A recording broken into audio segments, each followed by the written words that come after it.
Stage 3 Zwift Unlocked race score 510 to 650. That's what we're gonna do today.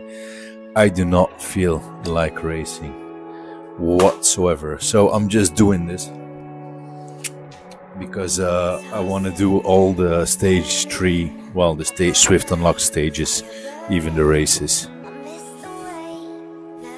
So don't expect me to do well because I'm doing night shifts. I'll give you a little update about yesterday as well, what I was actually talking about yesterday. So yesterday I was saying the same thing. Wait, before anything, let's go to the garage and let's actually get the great bike out.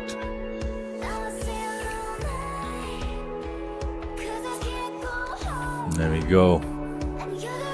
The tarmac fully upgraded with the DT switch wheels. There we go. Perfect. Now we're good to go. So yesterday, yeah, I only slept 3 hours yesterday, so that's why I didn't want to race. So I decided to join Team US MES, the military, US military Zwift team, for a ride. Turns out it was kind of a race as well. So if you watch yesterday's video, you will see that I basically raced and on a big parkour. This parkour was, wow, it had 3 big climbs in it.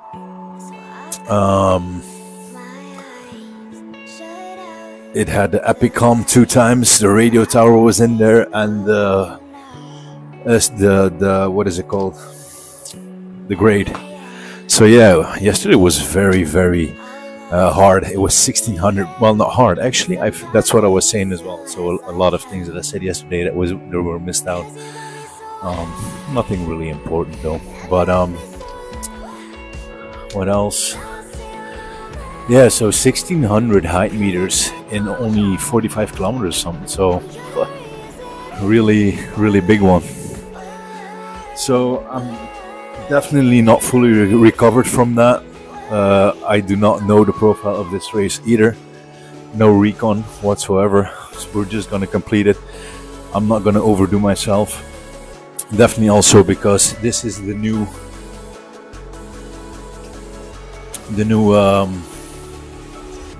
racing score that we're in. We're in 510 to 650 now, which is pretty high, I think, after last week's win. So these guys are probably gonna ride super hard. I will do my best, but I'm not gonna damage myself. If that makes sense. So yeah, let's see if everything works correctly. It does not.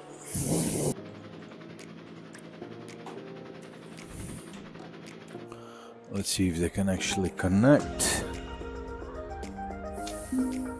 There we go, connected. Perfect.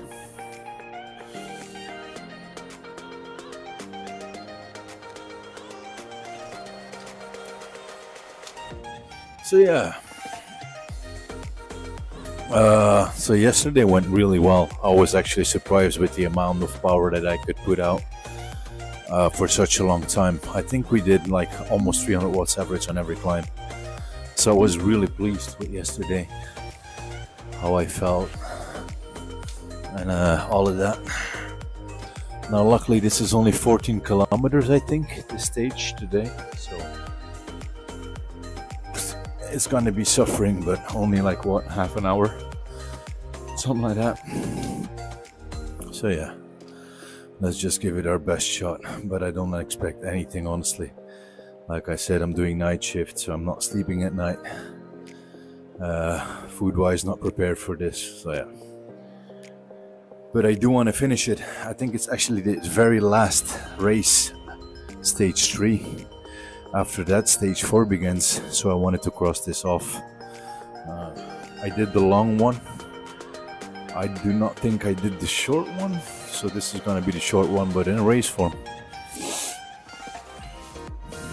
Alright, 2 minutes. I'm going to warm up a little bit, and I'll see you guys after the suffering and pain. I'll probably ride like 30-40 kilometers after, just to have some kilometers in the legs today anyway. So yeah, Wish me luck.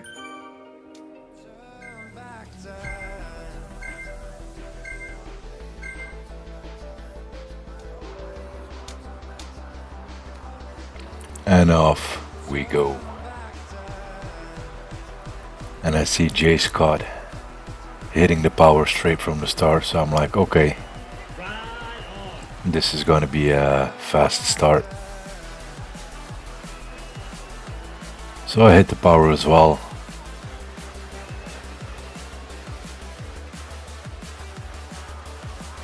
But it doesn't take long for me to realize that this group is actually not moving as fast as I expected. I was expecting a very fast start in this racing score. But as you can see, I'm holding back a little bit to go back to the group.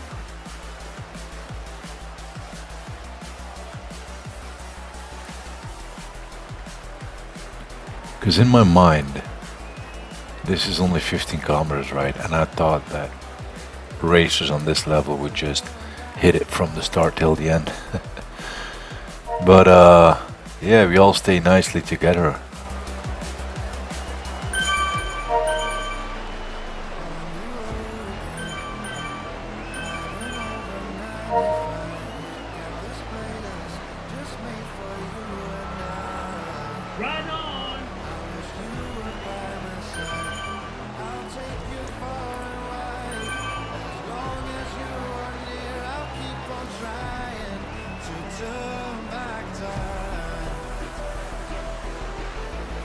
So I decided to just cruise along with the group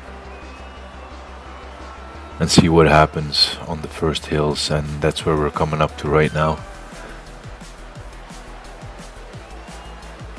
A small but pretty steep hill. Short explosive power moment. And I see that we got Hugo and Kellington going off the front, so I make an effort to close the gap and go with them, but then they just hold back and they let the group catch up again. So that's what I'm doing as well. Trying to play it smart, not to waste too much energy.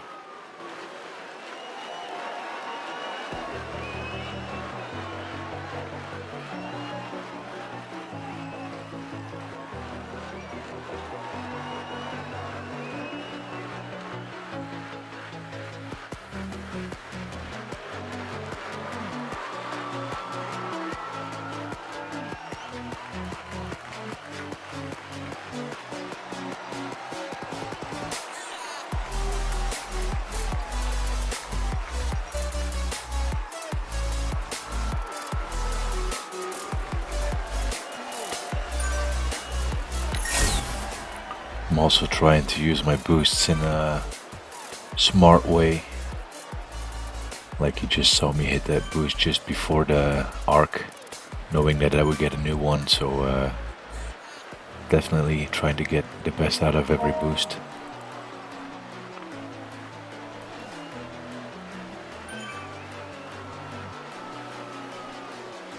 And nothing much is happening for the first 3 to 4 kilometers, and like I said, I was expecting something totally different.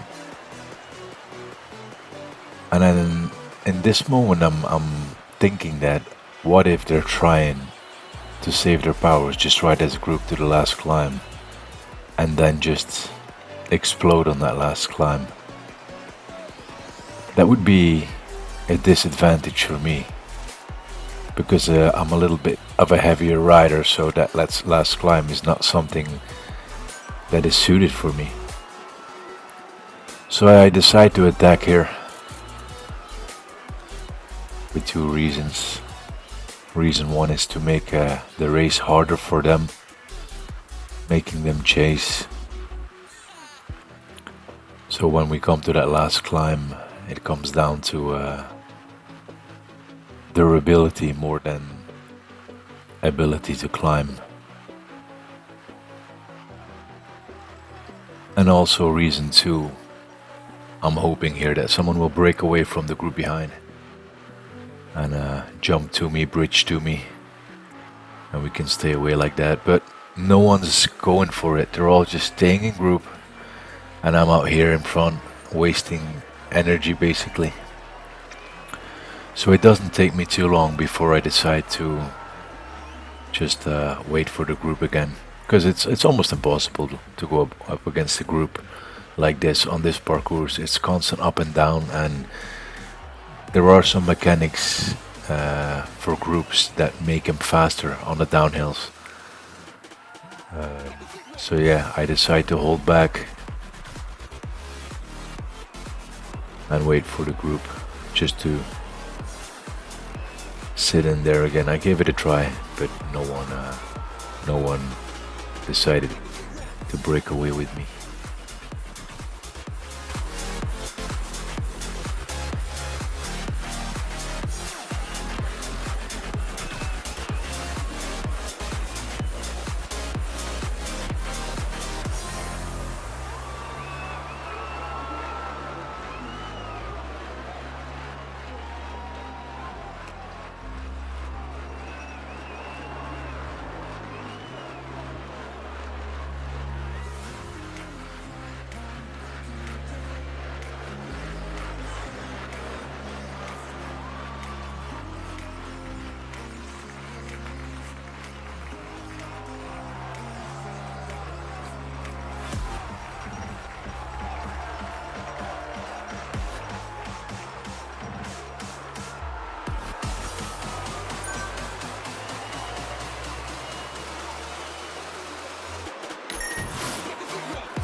And I'm constantly monitoring everything. I'm monitoring everyone's watts, who's where. Like in this case, Jay Scott is placing an attack, but I'm watching everything and everyone, making sure no one bridges towards him, and if they do, I'm making sure that I'm jumping with. But I know he's not gonna make it on his own, so I decide not to bridge towards him or work for the group, and I try to be as conservative as possible with my energy. And he's getting brought back in the end after also like a small kilometer, I would say. And then as we catch him back, this is the crucial moment. I'm looking behind and I'm going over this hill, powering through, because I saw some people uphill struggling, so I'm deciding to put some power over the top, downhill. And as you can see on the bottom, Hugo is 12 meters behind me. But then behind that, you see the group basically hanging at 30 meters. So I know at this point there's about a 20-meter gap between Homan, Hugo, and the group behind. So this is where I decide to keep going. And Homan got the message. He catches up with me, powers through. I put on my boost, and I sit in his wheel.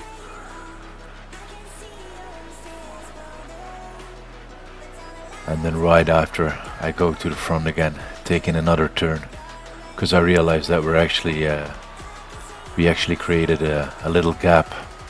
You can see it on the bottom, 4 meters to Homan, 5 or 6 to you, and then the group behind is actually getting gapped, 31 meters, 32 meters, and it's growing. So I decide to just keep the power down here. And in the front you can see Noblet. He's from Zwift headquarters, and he started too late. Out of all people, he missed the start. So he was chasing us, but realized probably that he couldn't catch up. So we're now lapping him actually. So yeah, that was kind of funny.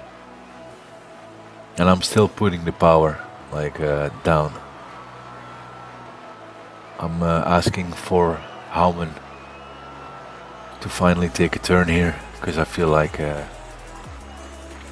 I've been working so much. And actually I'm asking Hugo the most, because Hugo has not done one pull so far. It has been me mostly, and Houman just helped in the beginning, making the little gap. And I think the reason Hugo wasn't working is because he has a teammate in the back. If you look in the back group, you can see Nilsson, another Swede, and I noticed in the beginning at the start that they're from the same team, so I'm assuming that they're communicating with each other, and Nilsson is trying to bridge, or Hugo wants Nilsson to bridge, and that's why he's not working with us. You can see that Nilsson is actually trying to bridge. You can see his numbers go orange. There he goes. Goes from 10 seconds to 8 seconds, 7 seconds. So he is closing in.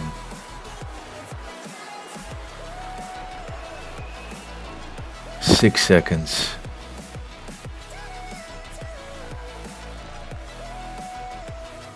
But in the end he will fall short. He won't be able to make it.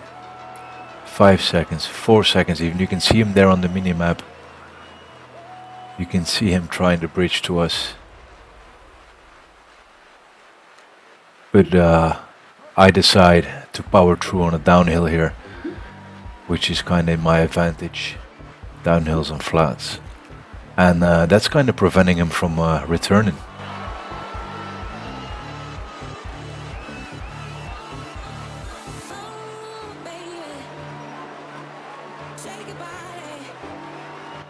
So in my opinion, or I assume that is the reason that Hugo did not want to work with us. Luckily I got Houman, who's doing a terrific job. And then here I think Hugo's realizing that his teammate is not going to be able to join us. So he hits the gas uphill, causing me to having to make a huge effort to get back towards him.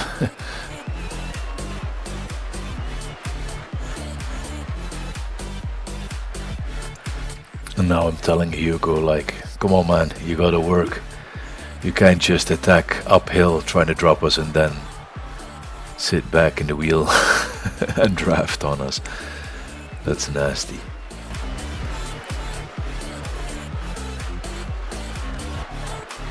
Luckily he realizes that we need to work together to stay in front of this chasing group, so he goes to the front and does a turn.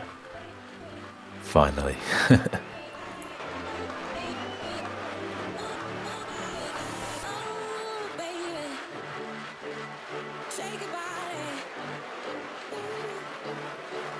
And that last hill effort back there was the last one of the 4 short hills that we were doing in this race. So we're now heading towards the last steep climb at the end. And like I said, I didn't do recon, so don't really know what to expect, what climb it is, but we'll see it when we'll get there. Meanwhile, I'm gonna try to stay as conservative as possible with my power and draft a little bit on these guys, try to recover a little bit before we get to the hill.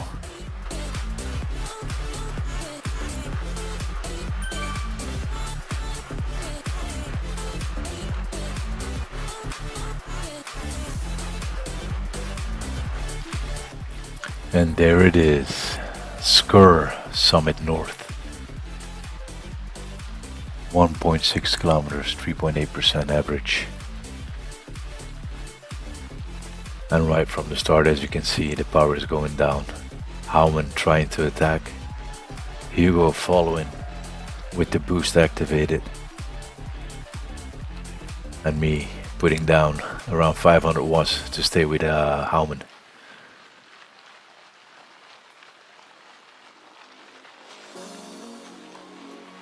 And this is where I think I made a mistake. So Howman activates his draft, right? And I don't know why, but I think it's because everyone activated their boosts. I felt like this was the moment to activate mine, but maybe it wasn't. Because look at what Howman does here. He sits right in my wheel, of course, with that boost activated, which is helping him. And look at the power numbers going up, 8 watts a kilo, 7 watts a kilo. So yeah, in looking at it afterwards, I should have kept this boost, this featherweight boost, until the end, when it really mattered. Because I'm putting some meters in him, 5 meter gap, but because my boost runs out, he manages to come back and get back into my draft. But we did manage to drop Hugo. So Hugo is now gone. You can see his meters are going down. He totally cracked. So he's 36 meters. He's about between 3 and 5 watts a kilo, while we are still between 4 and 5 at this moment.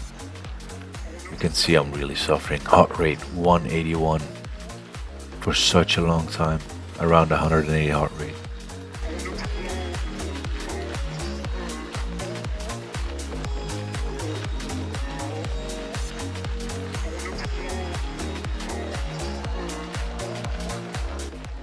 Coming over the last very steep part. And I gave it all here, right? I tried to attack on him. I tried to push through with big watts, and he's still here. He's still going, and he overtook me in that corner, and I thought that was it, but I found that little bit extra to go back to his wheel and just fight. I saw it was only 300 meters to go, so I gave it everything. And in these corners, when I look at this now, I feel like I lose a lot of ground going on the outside of the corner, and he's actually steering into the corner. And look, I steer to the right here. Look how much ground I'm making up. So that's something I still need to learn and pay attention to in the future, is to steer on the inside of the corner, because it can make a difference. Because look, here we go. The last 80 meters, 70, 60, I'm sprinting and he's sprinting too, getting out of the saddle. It's gonna be such a close one. But he takes it on the line. As you will see, 0.19 seconds difference. 0.19 seconds, that's the thickness of a tube, probably. 317 watts. 4 watts per kilo average. We're up there for sure when it comes down to power numbers, and a nice second place, a nice podium. So knowing that around this period last year we had an FTP of 180 watts, which was like 2 watts per kilo, and now 1 year later we're performing like this, is simply amazing. Scotland after party route completed. Wishing each other congratulations. As you can see, very respectable guy, and deserved, honestly. I tried everything to drop him, but he was just too strong. And a 0.19 second loss, I'll take it. After, like I said before, didn't even want to race, was not prepared at all, night shifts and this and that. I know it's excuses, but I feel on a good day that 0.19 seconds would have been doable.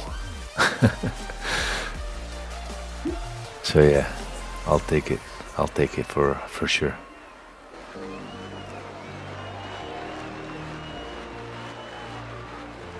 My beautiful friends, if you've made it this far into the video, I wanna say thank you so much for watching. I hope you enjoyed it as much as I enjoyed making this video for you. Still feeling blessed that we have the opportunity to do all of this and how things are going so far.